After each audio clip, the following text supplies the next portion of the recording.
Pada saat yang sama, di Waiker Mansion, di dalam aula villa keluarga yang sangat megah, sekitar 30 orang telah duduk. Pria dan wanita pergi ke sana, baik tua maupun muda. Setiap orang dari mereka tampak glamor dan halus. Ada anggota keluarga Mordues Walker. Meskipun keluarga Walker bukan salah satu dari 10 keluarga teratas, mereka masih merupakan keluarga dengan peringkat teratas dengan latar belakang yang sangat besar di dalam Mordu. Garis keturunan Justin hanya 1 dari 5 dalam keluarga. Pada hari itu, Justin meminta ayahnya, senior dari keluarga Walker, Anton Walker, untuk datang ke kediaman keluarga sebagai pernyataan untuk Kate. Anton tampak cukup muda, meski rambutnya benar-benar putih. Dia mengenakan pakaian tradisional dan duduk di kursi kayu di tengah aula. Temperamennya tampak agak ganas. Tepat di sebelahnya, Justin dengan mantap mencubit cerutunya dan perlahan menyalakannya. Dia mengembuskan beberapa kepulan asap, benar-benar berwajah poker. Semua orang yang hadir semuanya berasal dari garis keturunan Justin. Tepat pada saat ini, mereka memelototi Kate dengan tatapan menghakimi. Kyle sekarang memiliki saham Walker Corporation dan memiliki posisi CEO dan ketua sekaligus. Dari ini saja, dia akan mendapatkan kecemburuan dan kebencian. Tapi Kyle tidak terlalu terganggu dengan itu. Sejak dia dilahirkan dalam keluarga berperingkat teratas, dia tahu betapa dingin dan bermusuhannya anggota keluarga seperti itu terhadap satu sama lain. Kate mengabaikan semua orang dan menarik napas dalam-dalam, lalu menoleh menatap tajam ke arah Justin. Ayah. Sekarang semua orang ada di sini. Bukankah seharusnya ayah menjelaskan semuanya kepadaku? Mengapa ibuku berubah menjadi sayuran? Apa yang sebenarnya terjadi saat itu? Saya harap Anda akan memberitahu saya segalanya. Lebih baik jika Anda memberikan bukti pernyataan Anda. Membanting. Sebelum Kyle bisa menyelesaikan kata-katanya, seorang pria anggun yang tampaknya berusia 40-an membanting sandaran tangannya. Jahat. Kamu sudah melewati batas kali ini, Kate. Ini adalah pertemuan keluarga. Bahkan para senior di sini. Aku mendayung, bisakah kamu menanyai ayahmu seperti itu? Apakah kamu tidak tahu kerendahan hati atau senioritas sekarang setelah kamu menjadi kuat? Keluarga Walker punya aturan. Jika kamu akan bertindak seperti ini, maka kamu harus disiplin. Datang, ambilkan aku cambuk. Pria yang mengeluarkan perintah itu adalah paman Kate. Dengan lambaian tangannya, beberapa penjaga keluarga Walker maju ke depan. Cambuk, paman Kate biasanya bertugas menegakkan aturan keluarga Walker. Anggota keluarga lainnya tanpa sadar lemble setelah mendengar tuntutannya. Kakak, tidak perlu begitu. Jim yang berjanji akan memberikan pernyataan pada Kate, kata Justin sambil mengepulkan asap. Aku meminta kalian semua untuk datang ke sini bersama ayahku untuk bertindak sebagai saksi. Mata Kate berkedut saat melihat senyum hangat ayahnya. Rasa dingin mengalir di punggungnya saat dia menatapnya. Dia menarik napas dalam-dalam lagi dan berkata pelan, kalau begitu, mari kita mulai. Tidak perlu terburu-buru. Justin melambaikan tangannya, menyeringai cerah. Ini acara yang cukup penting, jadi bagaimana mungkin tidak ada saksi, yakinlah. Kalt. Demi keadilan, aku telah meminta orang yang berkuasa di Mordu untuk menjadi seni. Saya tidak ingin orang luar mengatakan bahwa saya menindas putri saya.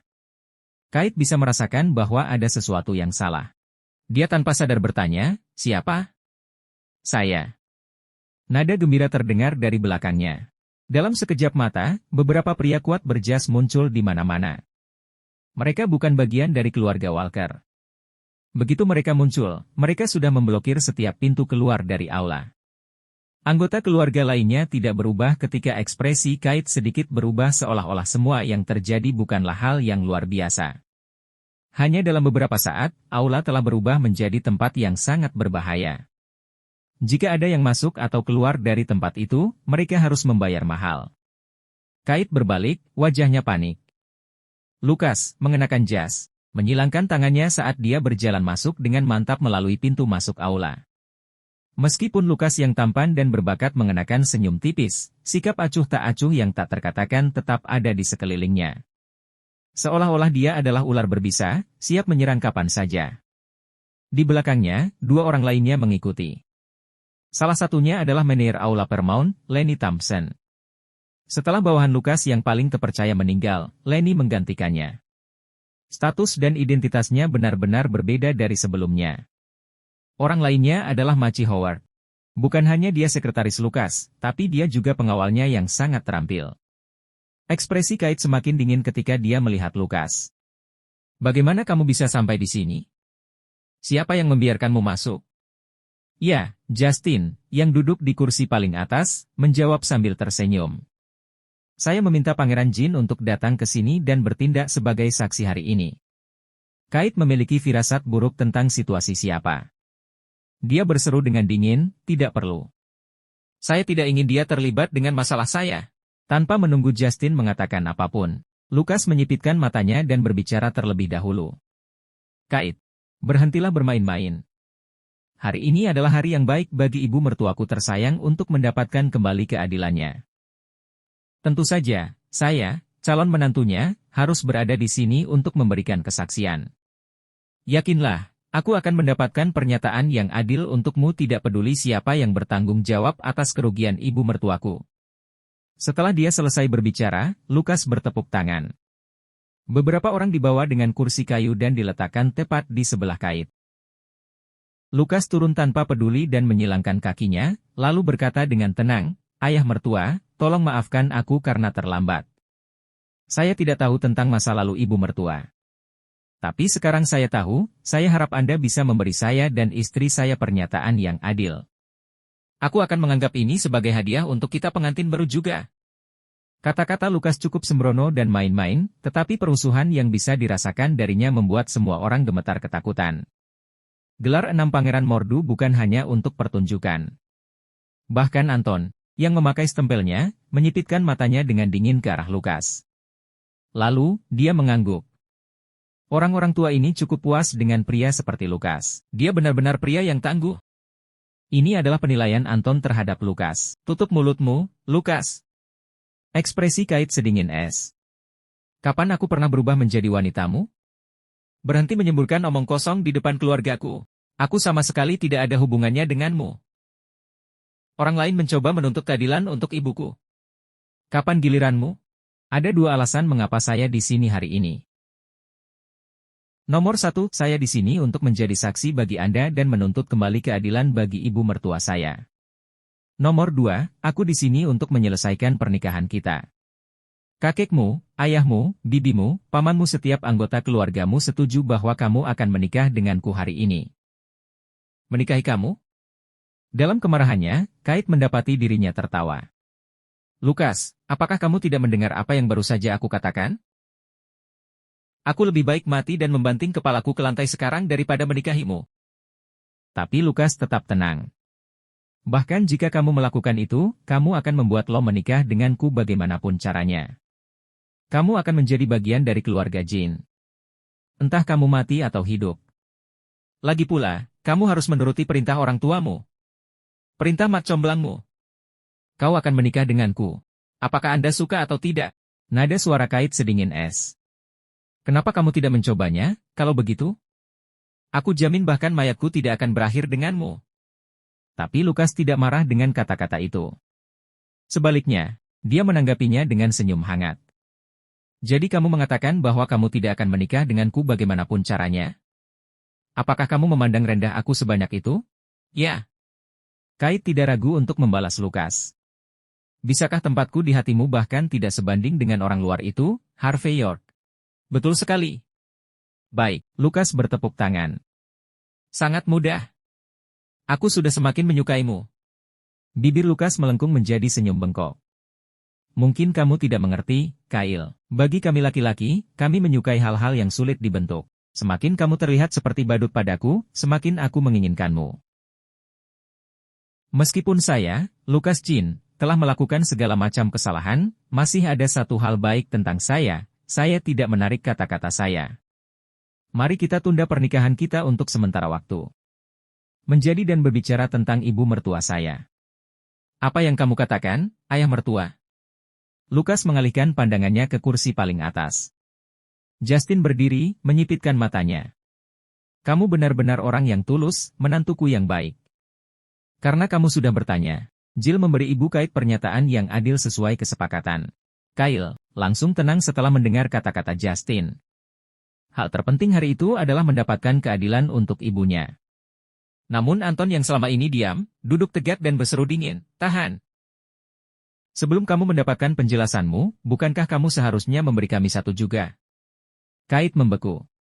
Dia tidak tahu mengapa kakeknya tiba-tiba mengatakan sesuatu seperti ini setelah diam begitu lama. "Saya mendengar bahwa Anda memberikan setengah dari saham Anda kepada orang luar tanpa izin ayah Anda. Apakah kamu tidak tahu bahwa saham itu milik keluarga Walker? Tidak ada orang luar yang bisa memiliki ini, dan wanita yang akan menikah dengan orang lain juga tidak bisa. Keluarga, aku tidak peduli bagaimana kamu melakukannya, tetapi kamu harus mendapatkan kembali semua bagiannya dan memberikannya kepada ayahmu. Kamu harus melakukan ini hari ini. Jika tidak, aku akan menelepon untuk memotong biaya medis ibumu dan membunuhnya di tempatnya sebelum kamu bahkan bisa mendapatkan pernyataanmu." "Apa menurutmu aku tidak akan melakukannya?" Kait gemetar. Dia tidak percaya. "Kau terlalu jauh, kakek. Terlalu jauh. Aku bisa melangkah lebih jauh lagi." Anton berdiri dan berbalik. "Ayo pergi, semuanya. Serahkan semuanya pada menantuku. Silakan bersenang-senang hari ini. Saya berharap 30% saham akan segera dikembalikan ke keluarga Walker." Setiap pejalan berbalik dan pergi, tertawa dingin. Segera, hanya Lukas dan anak buahnya yang tersisa. Lukas dengan hormat membungkuk di punggung Anton. "Kakek mertua, ayah mertua, yakinlah. Aku akan memastikan Kait bersenang-senang hari ini." Saat Walker pergi, Lukas melambaikan tangan kanannya. Bawahannya mengeluarkan tempat tidur kayu tradisional dari sudut aula. Lampu dan dekorasi warna-warni ditempatkan segera setelah itu, menerangi aula dengan suasana yang menyenangkan. Pemandangan itu mengejutkan Kait. Tanpa sadar, dia mencoba untuk pergi. Mengetuk. Namun, Maci merentangkan tangannya dan menghalangi jalan Kait. Dia tersenyum pada Kait. "Saya khawatir Anda tidak akan bisa pergi hari ini, Nyonya. Apa katamu?" Kait melemparkan tatapan mencemooh pada Lukas, menggertakkan giginya. "Apa yang kamu coba lakukan, Lukas? Apa yang saya coba lakukan?" "Saya," Lukas terkekeh. "Saya ingin melihat pernyataan yang akan diberikan keluarga Walker kepada Anda. Tapi kakekmu tidak melakukan itu, bahkan memberiku misi. Kamu harus tahu, aku selalu menghormati yang lebih tua. Itu sebabnya aku akan menyelesaikan misi kakek mertua sekarang. Tidak ada terburu-buru untuk mendapatkan saham kembali. Mari kita mulai dengan pesta pernikahan untuk saat ini."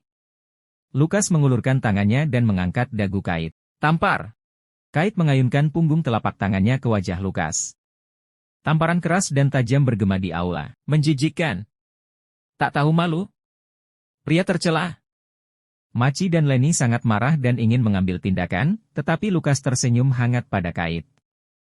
Dia menggosok wajahnya yang terluka, lalu menghela nafas dan bergumam pada dirinya sendiri, bagaimana bisa ada begitu banyak orang di dunia ini yang tidak mengikuti perintah sampai mereka diancam? "Kupikir kau wanita yang cerdas, Kait. Tapi kenapa kamu sebodoh ini?" "Tampar!" Lukas mengayunkan bacannya ke wajah Kait. Tamparannya sangat kuat, hampir membuat Kait jatuh setelah terhuyung mundur beberapa langkah. "Kotoran! Bajingan!" Kait tidak menangis, juga tidak takut. Dia terus memelototi Lukas. "Aku beruntung telah melihat warna aslimu sejak awal. Aku tidak pernah ingin menikah denganmu. Bagaimana orang sepertimu bisa menjadi salah satu dari 6 pangeran Mordu? Menjijikkan. Tampar!" Bosan berbicara, Lukas melihat satu langkah ke depan dan menampar Kait sekali lagi. Sudut mulut Kait mulai berdarah, dan wajahnya yang cantik bengkak seperti wajah babi.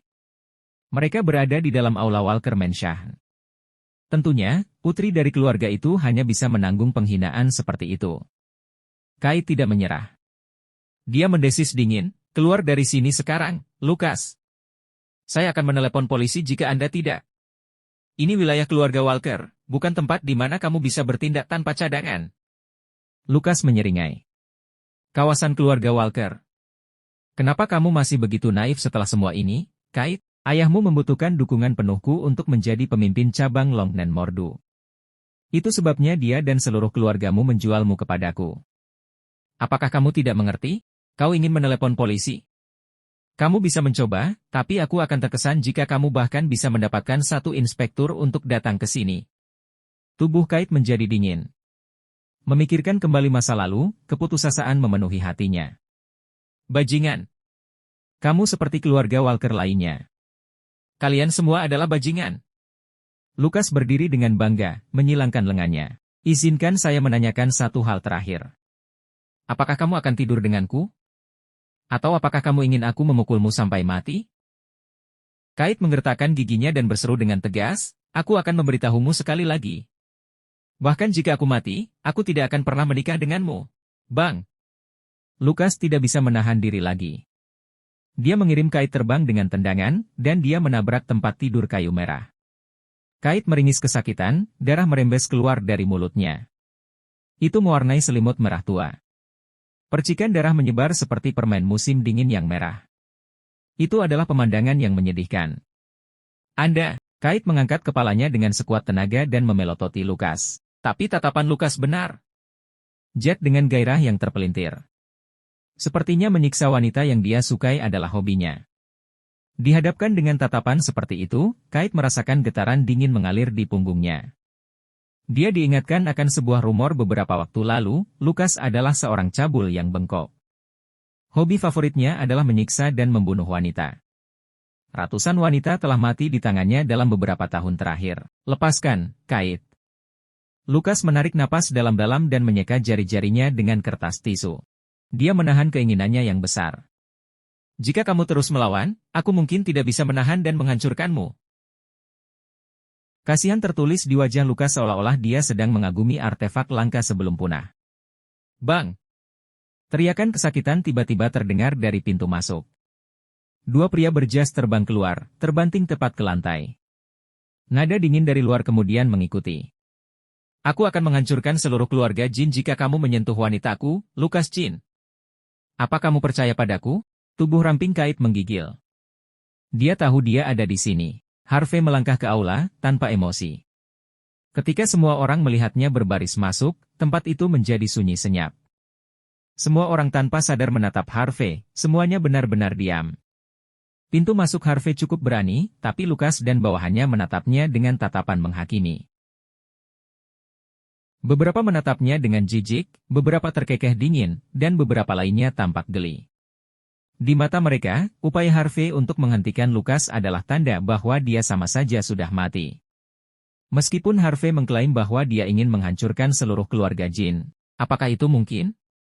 Jins adalah salah satu dari 10 keluarga teratas dengan latar belakang yang sangat luas di Mordu dan negara itu sendiri. Orang yang akan mengatakan sesuatu yang berani adalah orang idiot atau orang gila. Kamu bajingan. Siapa kamu? Beraninya kamu berbicara dengan pangeran seperti itu? Siapa yang memberimu izin untuk menerobos masuk ke sini? Apakah kamu tidak menyadari bahwa pangeran sedang sibuk sekarang? Seorang sekretaris wanita berpakaian bisnis berdiri dan memelototi Harvey. Kamu ingin menghancurkan keluarga Jin? Apakah kamu mati otak? Siapa yang memberimu keberanian untuk berbicara seperti itu? Seorang pejuang menambahkan, tertawa mengejek. Dia telah melihat banyak orang idiot, tapi ini adalah pertama kalinya dia melihat seseorang sebodoh ini. Keluarkan pria ini dari sini. Apa yang terjadi? Beraninya kau mengganggu kesenangan sang pangeran? Kau ingin mati.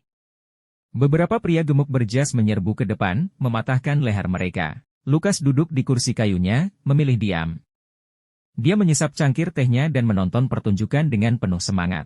Lukas tahu bahwa pria yang tiba-tiba menerobos masuk ke sini adalah Harvey, yang terus-menerus menentangnya. Sebelumnya, Harvey tidak ditemani oleh Rachel yang sangat kuat. Karena itu, Lukas sama sekali tidak peduli dengan Harvey. Sekarang, dia ingin melihat apakah Harvey berhak mati bersama Kate kesayangannya.